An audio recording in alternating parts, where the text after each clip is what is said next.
Hey everybody, Ron Bainbrook here with your tip of the week. Last week's tip, I talked about how loan officers are developing the bad habits again, that they're getting busier and then they stop with their prospecting. Today's tip is picking up where I left off, and it's more about sharing a story of someone I was talking to a few months ago.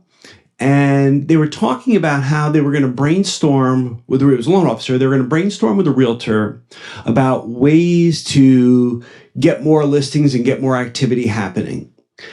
And this was a loan officer, very nice loan officer, not a lot of experience, just a couple of years, had mostly been an inside LO, a little bit of outside.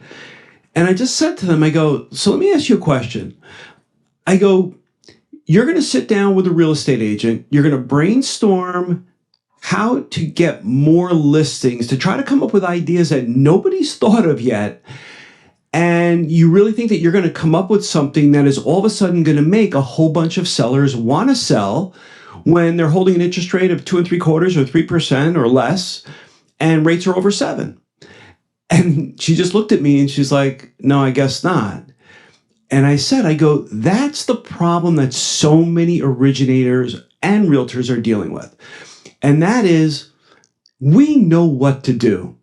We just don't want to do it. So we go looking for the silver bullet, the thing that we can do that's going to avoid us having to do the things that we know we should do. It's no different than I start every presentation. I ask a question. I say, by a show of hands, how many of you know of one thing you should be doing or doing more of that would guarantee an increase in your business? And everybody raises their hand. And I say, write that down. So they write it down. I go, great, seminar's over now. You know what to do. Now, obviously, I'm being a little bit sarcastic when I do that because there has to be a mindset shift that gets people to take the actions that they know they should take. But the amazing thing is that they get busier, we get busier, and we stop doing what we're supposed to be doing. And then all of a sudden things slow down and we start looking for the silver bullet. And again, last week I was talking about you can't just turn it on and off like a light switch.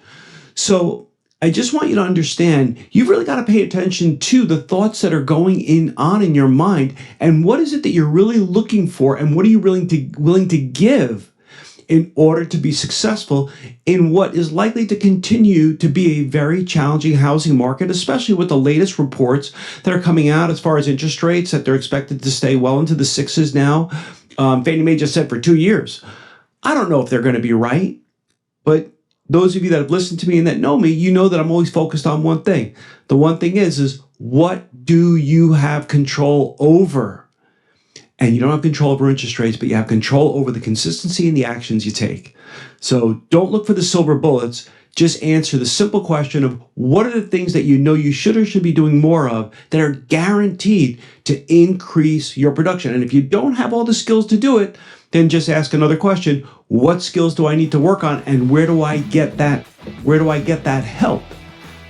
Where can I find it easily to grow my business? Hope this helps. We'll see you next week. I hope you enjoyed my tip of the week. Want to get a clear path to building your business? Click the link below to get your free Originator Breakthrough Blueprint.